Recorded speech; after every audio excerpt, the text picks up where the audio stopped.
ripoti ya polisi kuhusu chanzo cha makabiliano yaliyosababisha kifo cha Cheryl Adhiambo kwa mtutu wa bunduki inakinzana na shuhuda za wakazi wa Huruma walio na hasira dhidi ya ukatili wa maafisa wa usalama.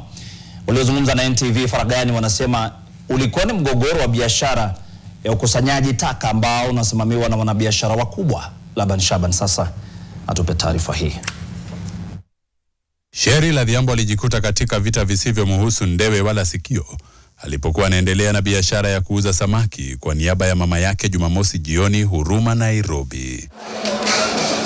Wakazi wa Huruma walioomba wasitajwe katika taarifa hii wakiogopa kuandamwa, wanasema polisi wamekuwa wakifanya kazi karibu na wanabiashara wakuu wanaofaidi na kazi za uzoaji taka ili walishwe mulungula.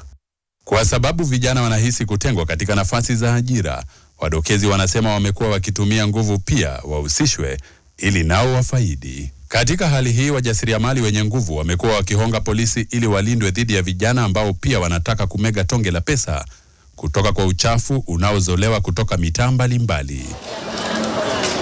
Jumamosi jioni inaripotiwa polisi kutoka kituo cha Huruma walikuja kuwakamata vijana ambao wamekuwa wakipinga kutohusishwa kwao katika biashara hiyo ambayo hunoga sana katika mitaa ya Huruma.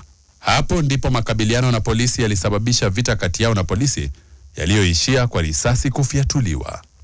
Idara ya polisi imekiri risasi hiyo ililipuliwa katika makabiliano na washukiwa wa uhalifu waliokuwa wanakamatwa kwa wizi wa mkufu wa fedha wa shilingi 1,800 baada ya mwathiriwa kuwasilisha ripoti Jumamosi asubuhi. Huduma ya polisi kwa taifa inasema ilikuwa inaandama washukiwa 5 na katika msako wa kuwatia mbaroni, wahalifu hao waliwaita wenzao kukabili polisi kwa kurusha mawe na vifaa vingine.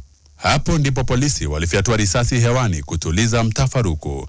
Idara ya polisi inasema baadaye walipokea ripoti kuwa mtu mmoja alipigwa risasi. Afisa mmoja wa Huruma anaendelea kutajwa kuwa mshukiwa. Huku taarifa hizi kinzani zikiibuka katika mtaa ambao umekuwa kitovu cha uhalifu wa magenge yanayoripotiwa kuvuruga Huruma usiku na mchana, polisi kadhalika wanalaumiwa kwa kupokea hongo kutoka kwa baadhi ya wahalifu.